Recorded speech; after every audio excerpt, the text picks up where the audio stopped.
हमें सड़क सुरक्षा के बारे में लोगों में जागरूकता बढ़ाने का प्रयत्न करते हुए 20 साल से भी ज़्यादा का वक्त हो गया है, पर अब तक समझ में नहीं आया है सड़क सुरक्षा हमारे देश में एक चिंता का विषय है भी कि नहीं। जब लोग एक सड़क जिसमें 60 किलोमीटर का स्पीड लिमिट था उसमें 140 में चलाकर इतना खतरनाक एक्सीडेंट करते हैं कि कार 2 टुकड़े में टूट जाता है, या जब अपने किसी दोस्त का बेटा एक घुमावदार रास्ते में ओवरटेकिंग करते हुए मारा जाता है, या किसी पिता को अपने जवान बेटे को नई गाड़ी खरीद के देने के 2 दिन के अंदर खोना पड़ता है, तो बड़ा दुख होता है। सड़क दुर्घटना को अभी तक हमने सीरियसली नहीं लिया है। जिन्होंने अपनों को खोया है वही पछताते रहते हैं कि काश हमने उनको सड़क सुरक्षा की ट्रेनिंग भी दी होती।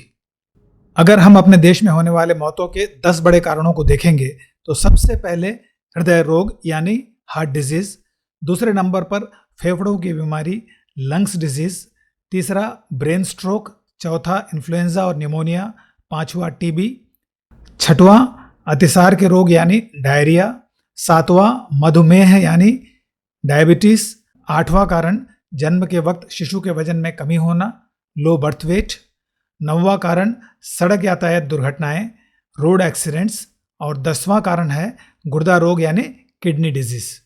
10 में से 9 कारण बीमारी से संबंधित है, और सड़क दुर्घटना जो कि 90वें नंबर पर है उसमें एक ऐसे व्यक्ति की मौत हो जाती है जो बिल्कुल ही बीमार नहीं है। हमारे देश में प्रतिदिन 400 से भी ज़्यादा मौत सड़क दुर्घटना के चलते होती है, और उसमें 75% यानी करीब 300 लोग 18 से 40 वर्ष की उम्र के होते हैं, और उनमें भी ज़्यादातर पुरुष होते हैं जो कि घर के एकमात्र कमाने वाले हो सकते हैं, और देश का प्राइम वर्किंग एज ग्रुप। अगर हम अपने देश में दुर्घटनाओं और प्राकृतिक व अप्राकृतिक कारणों से होने वाले मौतों का आंकड़ा देखेंगे तो पता चलता है कि सड़क दुर्घटना 34.8% मौतों का कारण होता है।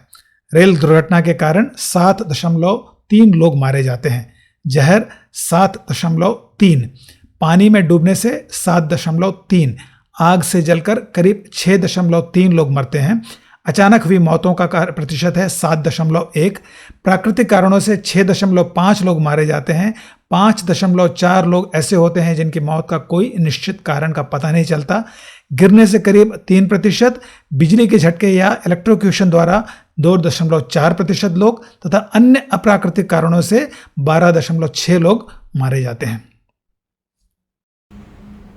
आज हमारे देश में 30 करोड़ से भी ज्यादा गाड़ियां सड़क पर चलती हैं, और सालाना सड़कों पर करीब 4.5 लाख दुर्घटनाएं होती हैं, जिसमें प्रति वर्ष 1.5 लाख तक लोग मारे जाते हैं। इसके अलावा अनगिनत लोग जख्मी होते हैं, और कई जिंदगी भर के लिए अपाहिज भी हो जाते हैं।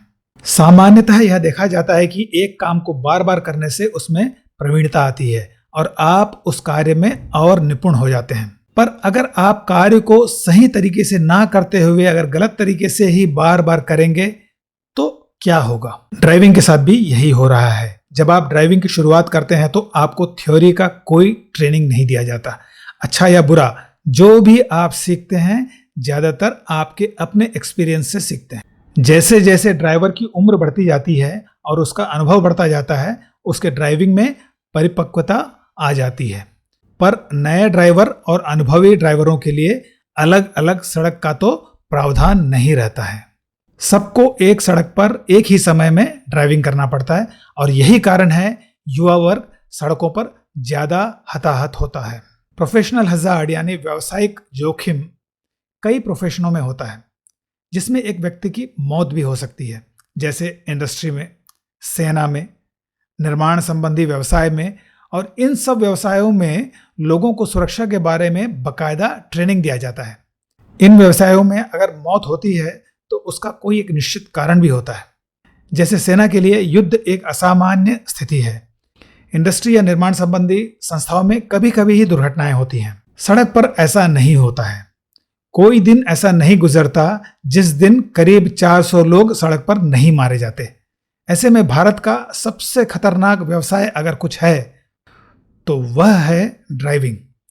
और इस खतरनाक व्यवसाय के लिए अगर ट्रेनिंग यानी प्रशिक्षण का प्रावधान नहीं है तो कहीं ना कहीं हम चूक कर रहे हैं।